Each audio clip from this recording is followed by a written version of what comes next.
Hi, I'm E.D. Lewis and welcome back to my channel. Before we get started, please hit that subscribe button right below, and by the end of the video I expect you to hit like and a comment, and please, if you comment, please do appropriate comments, PG, PG-13, nothing any higher, because that's not nice. So, I did a video earlier, early this afternoon, late this morning, something like that. And that was over books by women authors to help celebrate International Women's Month.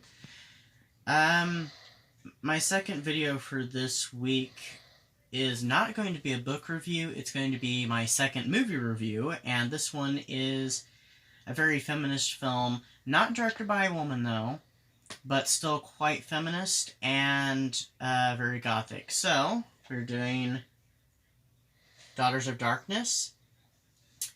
This is one of my favorite vampire movies of all time. And it was directed by Henry Kummel and was released in the year 1971, starring Delphine Seyrig, I think is how her name is pronounced. The late John Carlin of Dark Shadows and Cagney Lacey fame, recently passed away. Danielle Ume, I'm not really sure how her name is pronounced.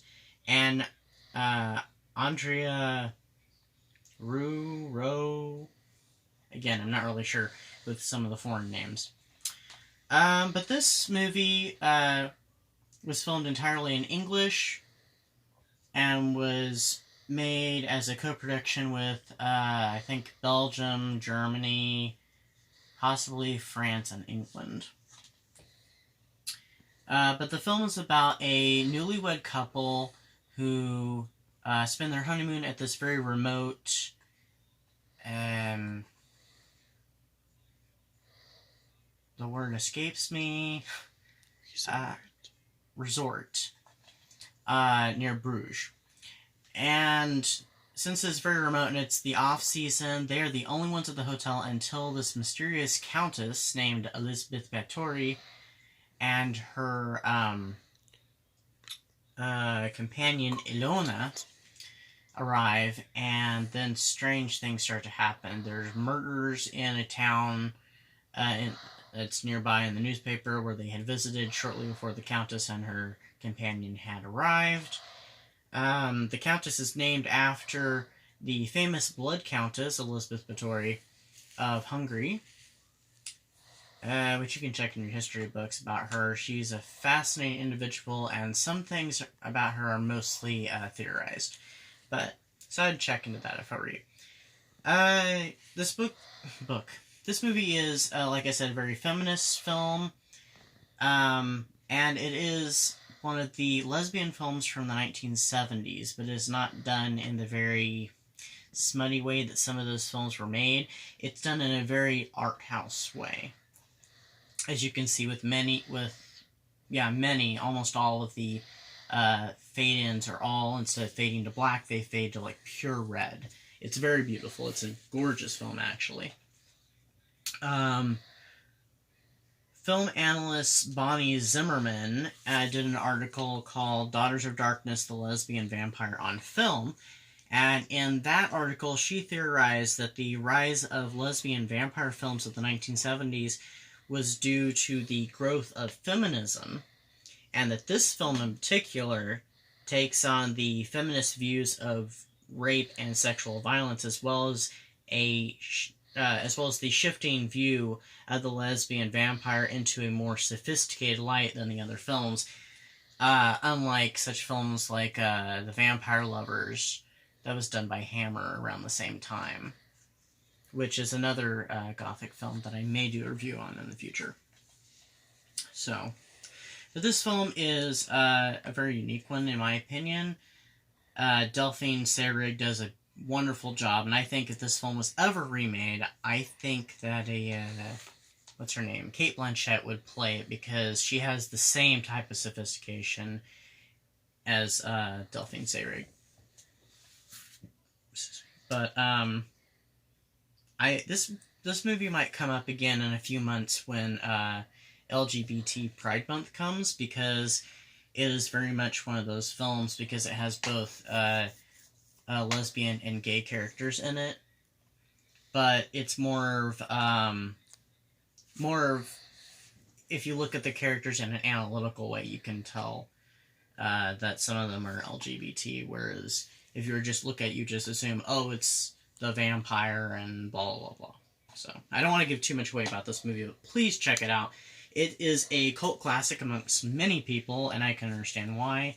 Like I said, it is beautiful, and Henry Kummel did a great job with it.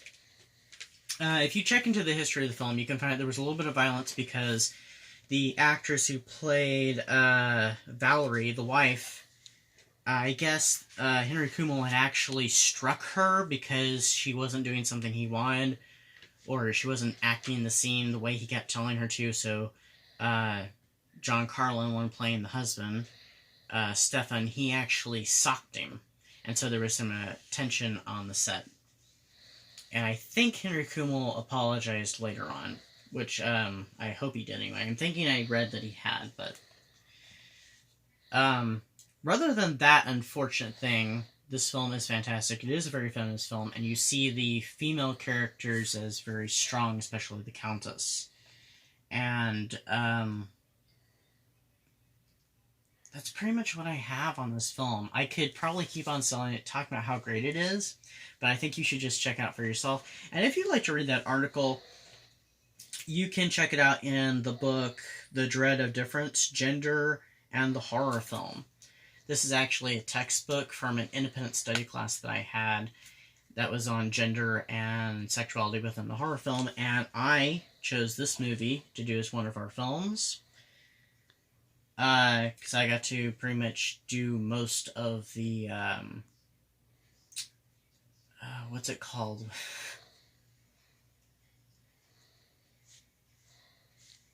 Syllabus. I got to pretty much plan the syllabus for my independent study class, and I saw this film actually mentioned in this book with a whole article on it, and like, we are doing this film, so please check it out.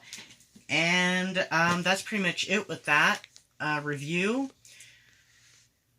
And my hubby is actually filming me this time around. I think he's trying to get me to acknowledge him, so if you'd like to say hi or wave your hand in front of the camera, okay. Weirdo. Yes, baby. But if you'd like to purchase my book or check out my book at all, that is The Curse of Rydge House. I don't have my copy with me at the moment, and you can find that on Amazon in both paperback and Kindle editions. Art walk. What? Art walk. Oh, we're not talking about that yet, because I don't have enough details about that yet. Yeah, don't worry about that. That was something that might become an event that I might be doing in the future. But I don't have all the details yet. So, anyway. So, please like and subscribe and comment. And please check out the movie Daughters of Darkness from 1971. So I'll see you next time, and have a wonderful rest of your weekend. Bye-bye.